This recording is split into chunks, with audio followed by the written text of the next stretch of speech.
Então, muito boa noite a todos aqui presentes, encarnados e desencarnados. Sejam todos muito bem-vindos. E aos nossos irmãos também que estão nos acompanhando pela rede social, pelo Instagram. Sejam muito bem-vindos.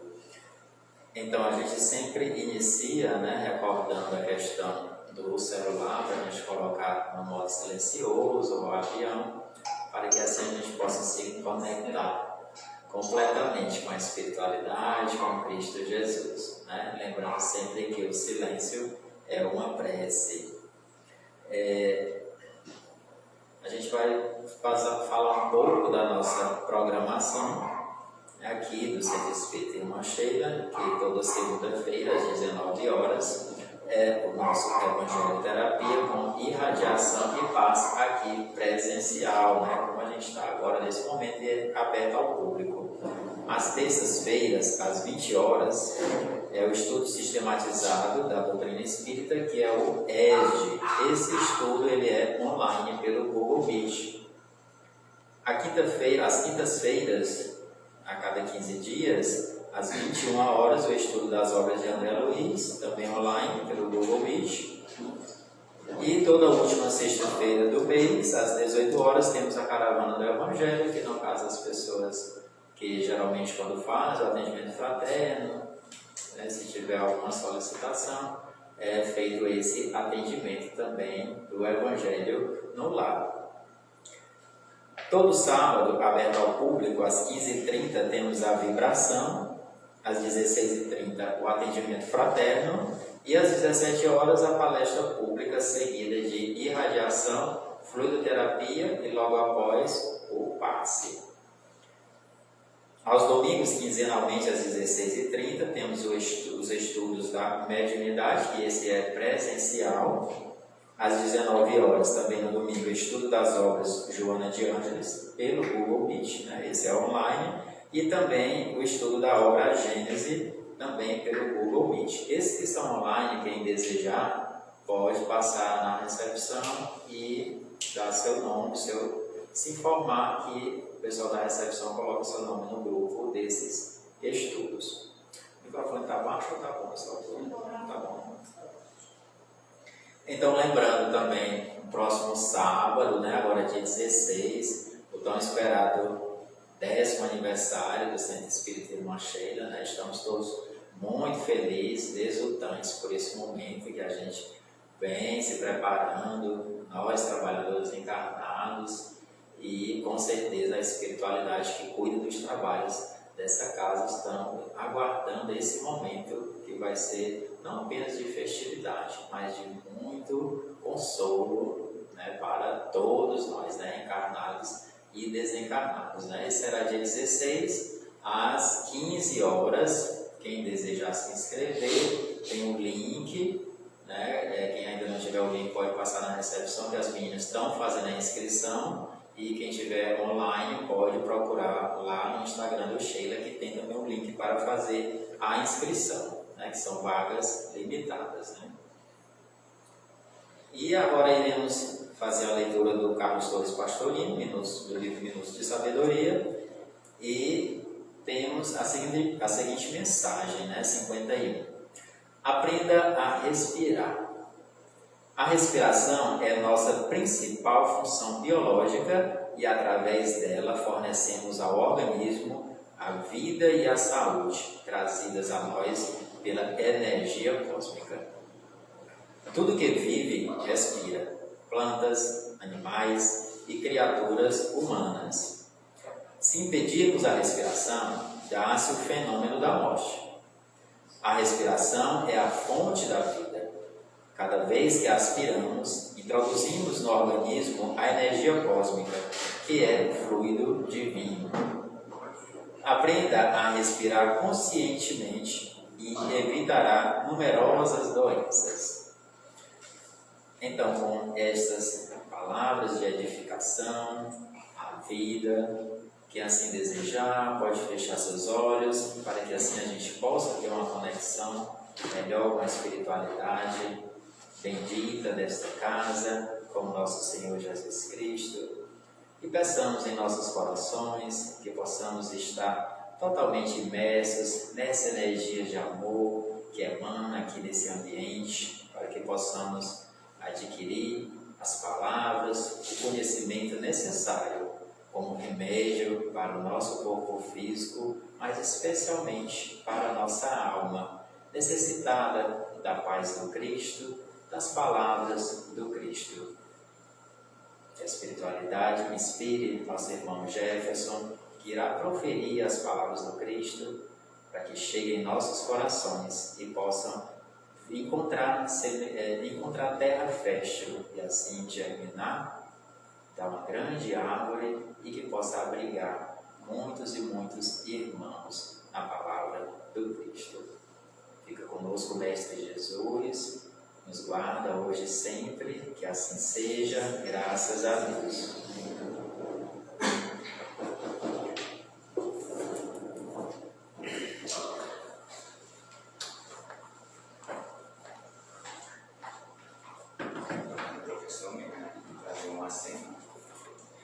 Coisa do professor mesmo, né? Trazer um monte de livro para fazer um estudo.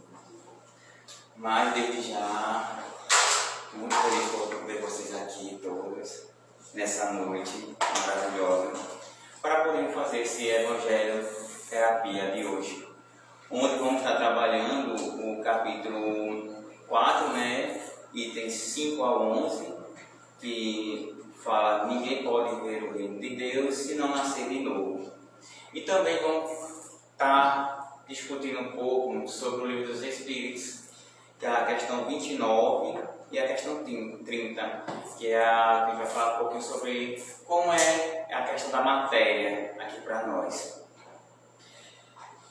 Quando eu comecei o estudo, pedi a espiritualidade para mim, se eu começar pelo Livro dos Espíritos ou pelo Evangelho. E sempre veio assim: começa pelo Livro dos Espíritos, pelas questões. E realmente, que o que veio primeiro foi o Livro dos Espíritos, né? Que as perguntas para que nós tenhamos essas respostas quanto podemos. E aqui tem, assim, todo tipo de pergunta que às vezes a gente fica se questionando na nossa vida. O que é isso que está acontecendo? Por que está acontecendo? Por que acontece com a familiar? Por que acontece com o amigo? Por que acontece com nós mesmos? E é um manual assim maravilhoso, e a gente às vezes perde de não estar lendo constantemente. Eu falo isso até de causa própria, que era para ler mais vezes. E nesse caso aqui do item da questão 29 e a questão 30, que fala da propriedade da matéria, a gente já entende um pouco de, quando eu falo matéria, tudo que podemos pegar, tudo que podemos tocar. Nós somos matéria, que podemos ver, o que também não podemos ver. Porque como a gente fala, a gravidade, alguém aqui sabe o que? Todo mundo sabe o que é a gravidade, né? Que é o que deixa a gente colar aqui no chão. É a gravidade. A gente vê a gravidade? Não, mas é matéria. O vento, nós vemos o vento, nós vemos quando ele se mistura com alguma poeira ou com areia, ele se transforma, não é isso? Mas quando aquela brisa nos bate, a gente não vê e a gente acredita. Então a matéria é tudo isso. Na questão 29, que é a primeira do item, ele pergunta, né? Kardec já vai logo perguntando: a ponderabilidade é um atributo essencial da matéria? Kardec sempre com palavras assim muito difíceis, né? A ponderabilidade é um atributo essencial da matéria. A espiritualidade já responde: da matéria como a entendeis, sim. Não, porém, da matéria considerada fluido universal. A matéria etérea e sutil que constitui esse fluido vos é imponderável, nem por isso, entretanto, deixa de ser o princípio da vossa matéria pesada.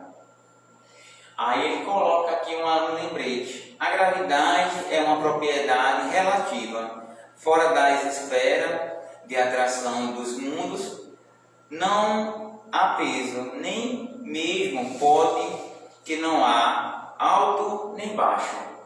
Então, nessa primeira questão já dá muito o que pensar para nós.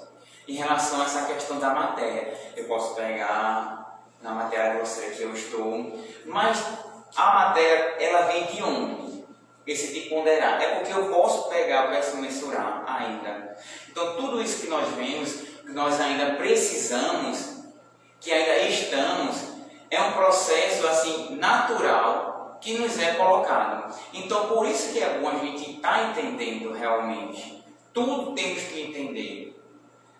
Se Deus nos coloca nesse princípio de matéria ainda grosseira, é porque precisamos passar para podermos evoluirmos. E veja que ele diz que tem um fluido universal.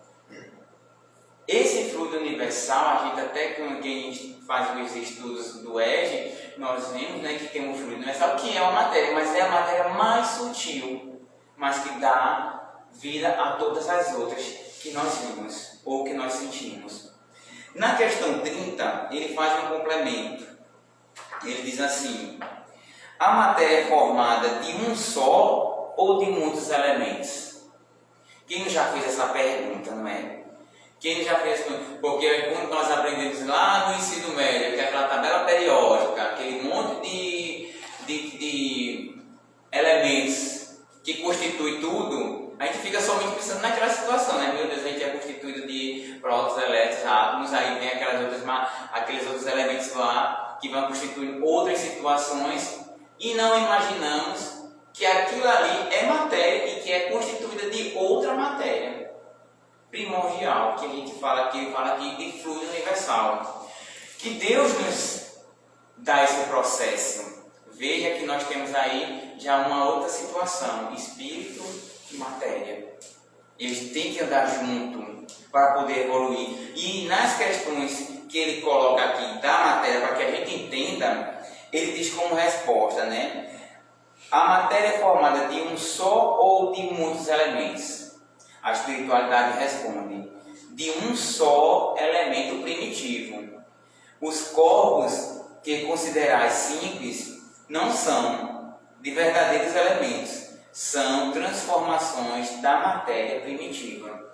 Então, até mesmo aquela substânciazinha que a gente acha que é o menor de todos, prótons, elétrons, que a gente acha que seria o início, não é.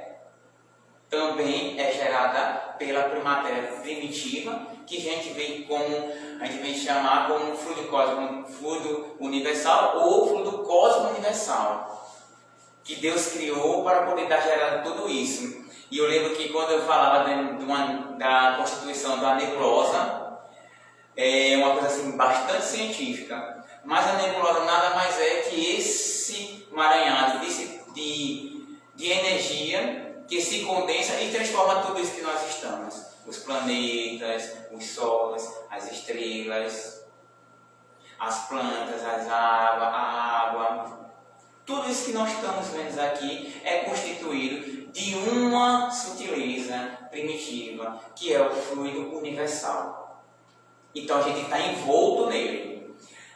Porque eu quis começar, e a espiritualidade me intuiu para poder começar por isso. Porque se a gente é envolto dessa energia que nos envolve constantemente, por que a gente ainda não adentra mais ainda para poder sentir e para poder nos transformar? Porque imagine,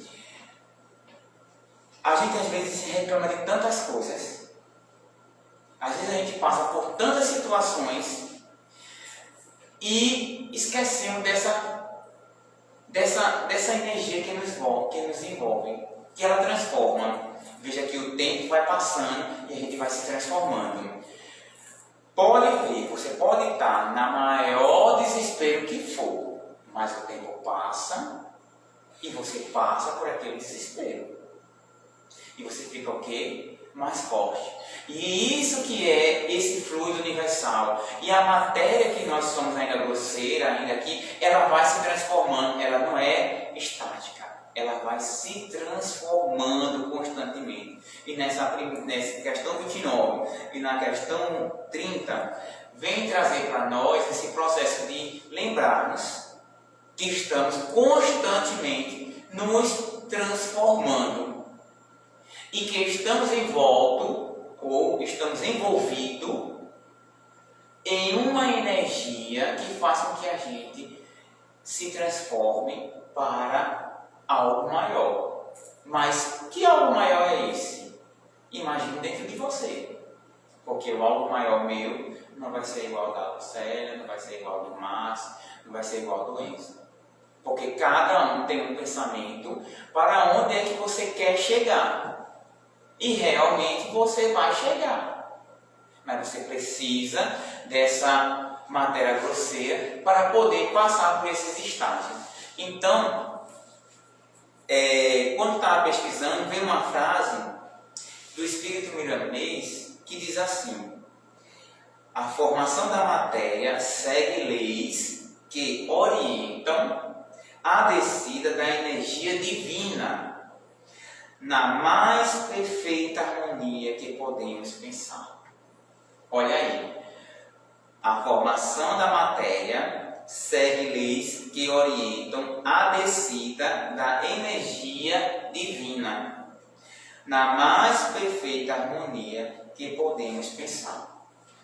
Pense numa coisa, no que sua imaginação chegue numa perfeição.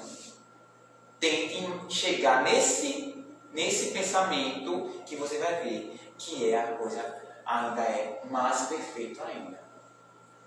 Porque nós ainda não temos ainda esse entendimento de entender essa energia divina que nos envolve. Quando eu falo e quando eu também estou ouvindo aqui, não é consolador quando a gente começa a entender que essa energia divina ela é perfeita e harmônica. Ou seja, a harmonia é perfeita. Você é, eu, todos que estamos aqui, encarnados e desencarnados, somos do jeito que é para ser. Nós escolhemos. Não é imposto para nós escolhemos. Então, quando nós começamos a aceitar isso, veja que esse princípio aqui que se fala na matéria, ela deixa de ser essa coisa realmente grosseira e começa a se transformar numa coisa mais fluida. Ou seja, eu me transformo, quer dizer que eu me transformo constantemente. Claro, as minhas células morrem e outras nascem, como também os meus sentimentos, eles podem morrer e eles podem renascer. Então, a matéria que é colocada como ponderável, que a gente pode pegar, é para que a gente consiga ver a transformação constante dela. Vocês já se depararam com na frente de vocês, quando vocês saem para trabalhar, quando vocês saem da casa de vocês, quando vocês saem do trabalho, quando vocês vão para qualquer lugar, parem pelo menos 1 minuto, 2 minutos e olhem para o horizonte. Olhem para o lado de vocês. Só tem casa, mas preste atenção. Só tem prédio do meu lado. Mas preste atenção, o vento passa entre eles, o sol, a luz, aí tem uma janela que tem uma planta, aí você sente um cheiro diferente. Ou seja, tudo isso é matéria. E toda essa matéria faz com que a gente faça o quê? Aprenda. Aprenda e modifique. Mas isso a gente tem que levar sempre para a questão boa, positiva. Não negativa, porque se a gente se apega realmente à matéria que é de apego, aí isso aí já é um outro processo. Mas quando ele fala aqui que nós estamos envolvidos nessa energia divina, é porque essa energia divina faz com que a gente tenha dentro de nós esse movimento contínuo. Então é vida.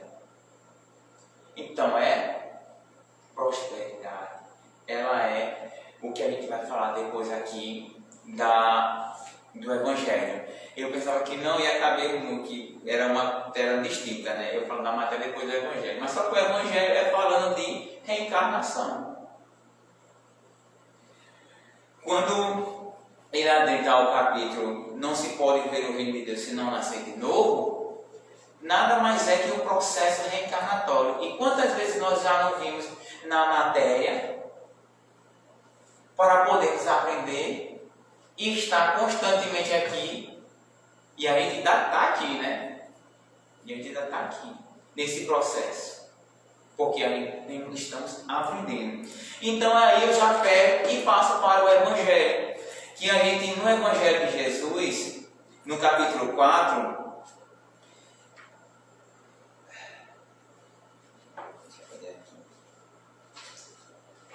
era para ter trazido o meu Evangelho de letras grandes. Estou com problema também. Eu tenho um Evangelho de letras grandes.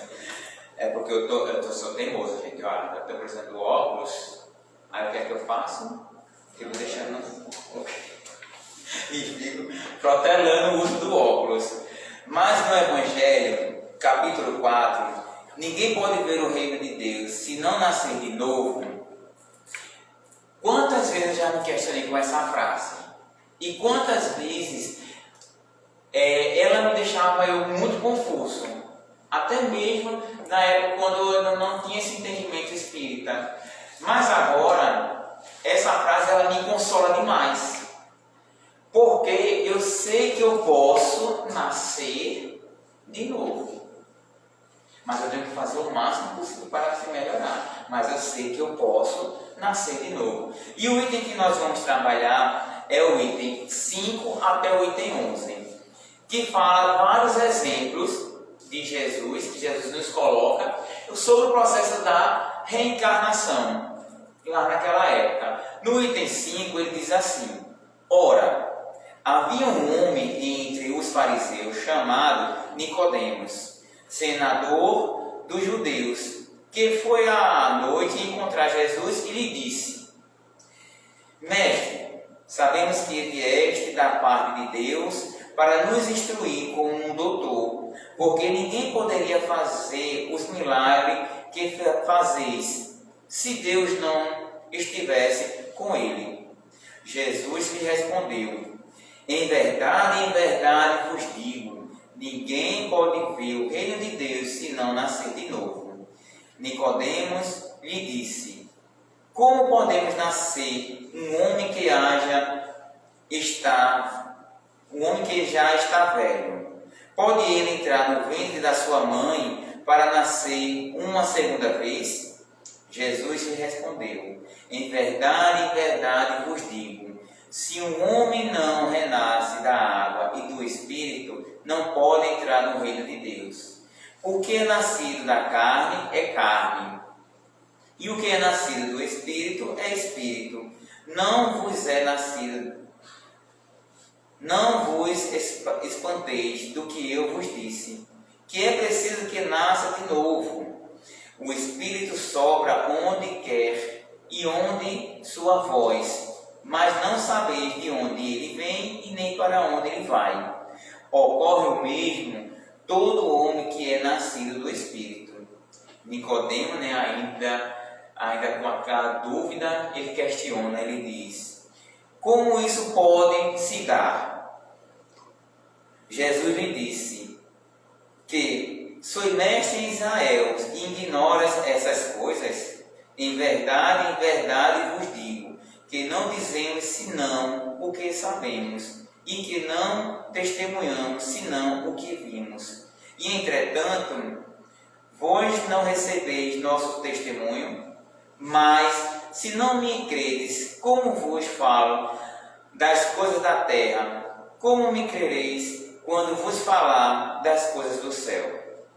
São João, capítulo 3, versículo de 1 a 12. A gente vê aí o questionamento de Nicodemos a Jesus, mas Jesus ainda o questiona, porque ele tem um entendimento, mas ainda ele está apegado ao quê? À matéria. Ele ainda está apegado à matéria e faz com que esse processo que ele tenha de entendimento, de nascer de novo, seja uma coisa ainda que ele não entenda, mas só que Jesus diz que no íntimo nosso, aqui nele, ele já sabe. Ele já sabe, por isso que ele na primeira fala dele, a gente vê, né, que ele diz que sois filhos de Deus, por isso tem Deus em tu, por conta dos milagres, mas é por conta, ainda na questão, ele tem muito apegado a Jesus fazer um milagre ali e ele vê. Mas só que quando Jesus coloca para dentro dele a situação dele melhorar-se, ou seja, de se melhorar, nascendo de novo, a questão espiritual, porque ele sai da carne, ele diz, nasceu da carne é a carne, mas você sai da carne é o que tem? O Espírito. O Espírito só pode vir de onde? Do Espírito.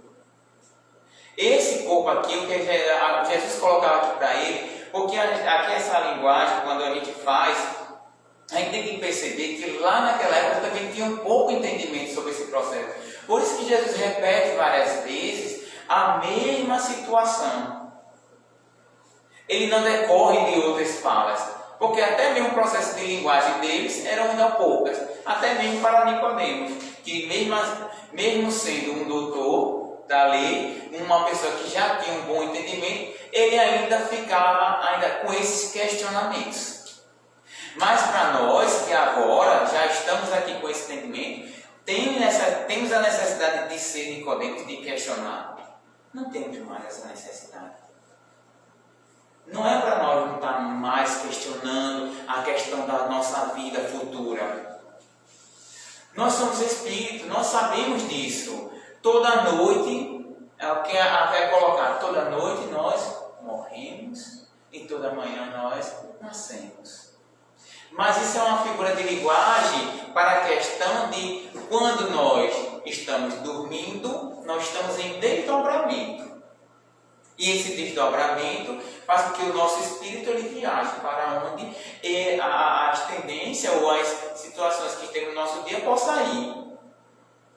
E quando eu vejo Nicodemos questionando Jesus, e ele adentra esse processo de estar questionando, e Jesus respondendo com a calma e falando, você já entende, você já sabe, porque Jesus conhece todos os espíritos.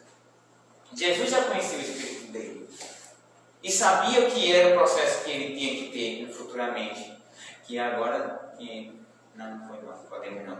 Que qual espírito que era Nicodemos agora? Acho que não. Esqueci agora. Depois eu lembro a vocês. Mas, nessa questão, ainda diz assim. Porque para a gente entender mais ainda, ele adentra em outro exemplo. Que no item 6 ele fala, o pensamento de que? Aí ele já sai já para o pensamento de João Batista. O pensamento de que João Batista era Elias e que os profetas poderiam reviver sobre a terra se encontra muitas passagens dos evangelhos, notadamente nas relatadas acima. Acho que a primeira, do que Jesus falou para Nicodemos, para poder nascer, tem que renascer de novo. E se essa crença tivesse sido um erro, Jesus não teria deixado de combatê-la. Como combateu tantas outras, longe disso, ele a sancionou com todas as suas autoridades e a colocou como princípio e como uma condição necessária, quando disse, ninguém pode ver o reino de Deus se não nascer de novo. Insiste, juntando, não vos espantei do que eu vos disse, que é preciso que nasça de novo. E ele diz isso para Nicodemos, né? Não espantei, porque ele já sabia, o Espírito dele já sabe disso. E é como nós, isso é um chamamento para nós. Isso é um chamamento para que nós, cada vez mais, tenhamos essa fé. E a nossa fé cresça cada vez mais e tenha confiança no nosso Espírito. Que tenha confiança no nosso Espírito que ele é a questão imortal e que ele vai ser a nossa transformação. Então, esse mergulho que nós damos na reencarnação é um processo contínuo que Jesus nos coloca e que nós temos sempre que estar prestando atenção no nosso dia. Ainda levo a mais, né? Eu falo na questão agora mesmo, enquanto encarnados. Não é necessariamente eu precisar morrer desencarnado, meu corpo se acabe. Eu não já faço isso toda noite? Eu não já faço isso toda noite, ou quando eu descanso? Aí é quando eu lembro de Santo Agostinho, quando ele diz que quando ele ia dormir, ele fazia uma reflexão do dia. O que é que eu fiz para o meu irmão? O que é que eu fiz para as coisas? Se eu tratei bem os animais? Se eu cuidei das minhas coisas materiais? Ele fazia essa reflexão para poder o espírito dele, ele se questionar para quando for no outro dia, ele se melhorar. Ou seja, ele sabia que ele ia à noite, ele ia descansar, mas não era um descansar, era um nascer de novo no outro dia. Era um morrer, mas podendo no outro dia renascer com outra situação de fazer. Quantas vezes a gente não pode fazer isso? Quantas vezes a gente já fez isso? Eu mesmo fico me questionando, vocês já fizeram isso? Já tiveram esse pensamento de, hoje estou fazendo isso, quando for amanhã eu vou tentar renovar, fazer essa renovação. E eu só comecei a me questionar depois que eu li essa questão de Santo Agostinho, realmente, de fazer esse questionamento à noite nas minhas preces. E quando fosse no outro dia, eu via o que poderia melhorar. Por que isso? Porque nessa passagem do capítulo 4, de nascer de novo, é muito forte o processo que Jesus coloca, até mesmo em todas as situações de Elias, que ele fala realmente da reencarnação de João Batista, né, que era Elias, é isso mesmo, de João Batista que era Elias, mas quando estava lá, realmente de nascer de novo, mas que eu levo aqui para nós, que nós tenhamos esse processo contínuo todos os dias, para quando realmente eu desencarnar, você desencarnar, chegar no plano espiritual com mais qualidade, sabe? Com mais situação que envolva o nosso espírito e ele diz assim, não, eu cheguei bem. E agora eu posso encarnar de novo, reencarnar de novo e fazer coisas diferentes.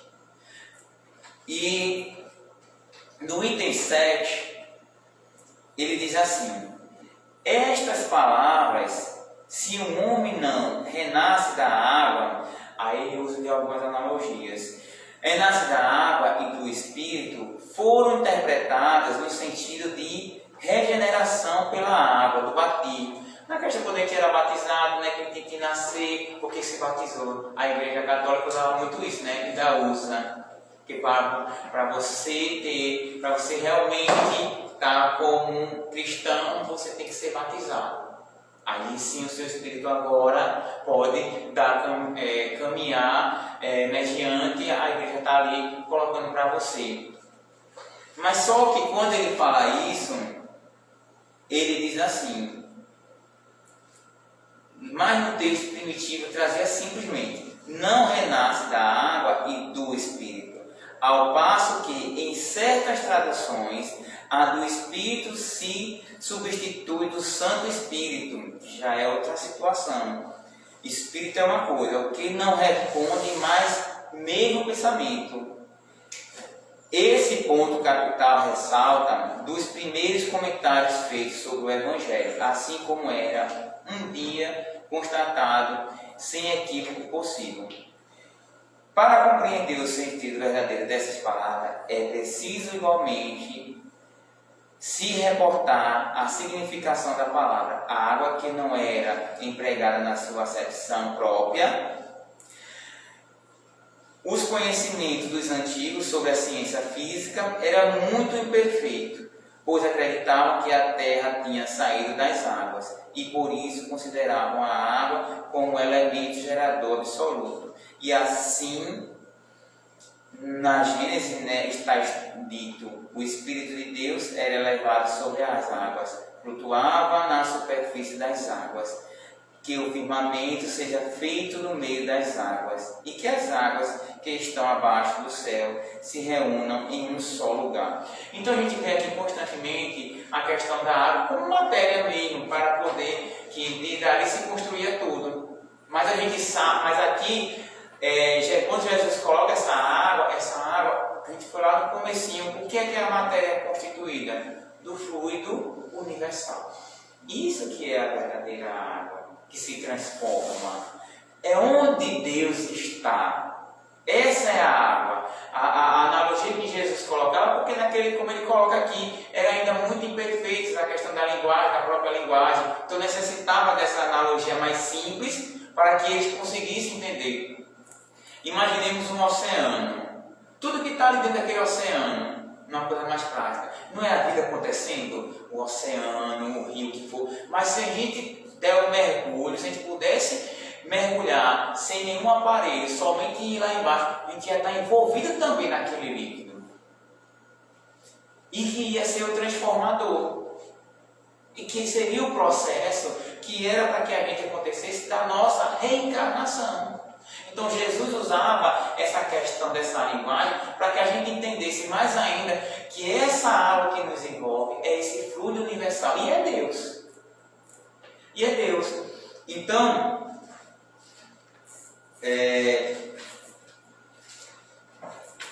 que hora é essa?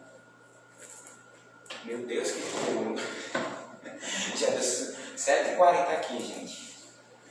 Então, dentro dessa analogia que a gente descreve aqui do Evangelho, no item 10, ele faz assim o exemplo primordial, que é o item 11 e o item 10. Que ele fala da questão realmente de João Batista, que é o que é mais colocado das encarnações lá atrás como exemplo. Quem não já ouviu essa história que João é Elias e sempre se confundia? Por que João é Elias naquela época? Como foi isso que aconteceu? A reencarnação, ou seja, a ressurreição que o povo diz, era nada mais que a reencarnação. E a gente está aqui. Você reencarna quantas vezes possível for. É necessário.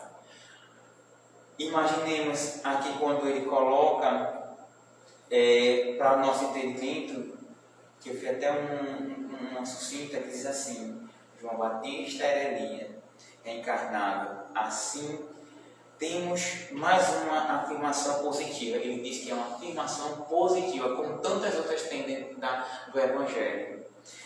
Jesus nos diz, vejamos que essa questão das próprias situações que ele tem na questão aqui, que ele fala de violência também lá atrás, que não aceitavam. Mas era na lei mosaica. A lei mosaica era essa, porque tinha que se destruir para poder renascer. Tinha que destruir as coisas para poder renascer. E a gente sabe agora que não precisa de destruição. Jesus nos coloca aqui para poder nascer, ter essa situação de nascer, nós temos que estar agindo com caridade e pela doçura. Caridade e pela doçura. Que nós possamos estar atentos na nossa reencarnação de agora, agindo com caridade e doçura. E que esse processo contínuo que é a vida, eu entenda cada vez mais que o nosso espírito, ele é infinito, ele é divino. Por que ele é divino? Porque ele veio da divindade, do princípio. Deus nos criou. Então, com essa afirmativa positiva, que eu falo aqui para vocês, que possamos nos encher do conhecimento e da prática. O que é essa prática? É isso que nós estamos fazendo. É lendo, escutando a palavra. E a prática depois é o que?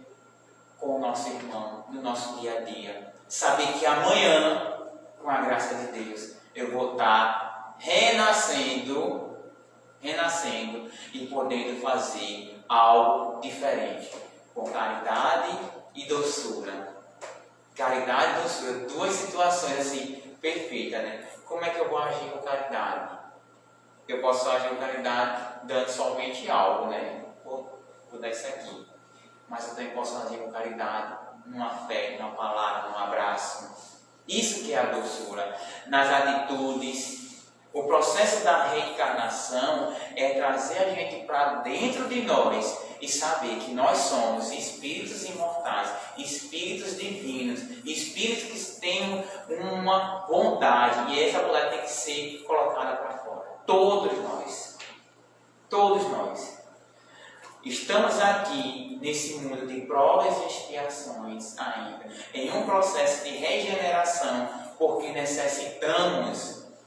Olha que possibilidades maravilhosas. Tem uma palestrante que é muito conhecida, que eu adoro muito, se chama Maísa. E a Maísa diz assim, que são muitos espíritos que querem estar encarnados. E nós tivemos essa graça de estarmos aqui agora. Então aproveite o máximo possível, porque isso foi dado para você. Essa dádiva de você estar encarnado aqui agora, reencarnado, porque a fila é grande para que os mundos venham reencarnar. E a gente tem essa possibilidade. E essa possibilidade foi nos dada para podermos nos melhorar, para podermos amar, para podermos fazer o melhor que possível no dia seguinte, para podermos fazer o melhor possível com a nossa família, para poder fazer o melhor possível com os nossos amigos, no nosso trabalho, em tudo. Então, que nós possamos entender isso, que a reencarnação é uma bênção, que a reencarnação é a lei natural que Deus nos dá para poder sermos felizes sempre, mesmo que a gente esteja aqui no momento que muita gente está passando por dores, claro, mas isso é para você aprender. Tome sempre como aprendizado. A dor, ela é aprendizado, como a alegria também. A alegria não só é a gente dizer, que coisa boa, estou alegre. Não. Aprenda, por que eu estou alegre desse jeito? A reencarnação faz isso. Por que eu estou alegre hoje? Eu estou tão feliz hoje, por quê? Porque eu fiz isso de bom. Eu pedi desculpa. Eu estou na minha casa. Eu consegui trabalhar, mas eu também consegui pedir desculpa. Aí eu fico triste. Por que eu estou triste? Mas naquela vez que eu fiquei alegre foi por causa disso. Então quer dizer, eu vou buscar aquilo lá. E o que eu fiquei triste, ou como eu estou com as dores, é para eu aprender a não estar mais, ou para poder ressignificar o que está dentro de nós. A reencarnação é isso. É isso que Jesus nos traz nesses exemplos, do item 5 até o item 11. Exemplos de transformação. João Batista foi a transformação. Se transformou, veio e se transformou. Então que a gente possa também ser essas transformações constantemente na nossa vida e na vida de outras pessoas. Bom, obrigado, e é isso o nosso Evangelho de hoje. Vamos agora nos preparar para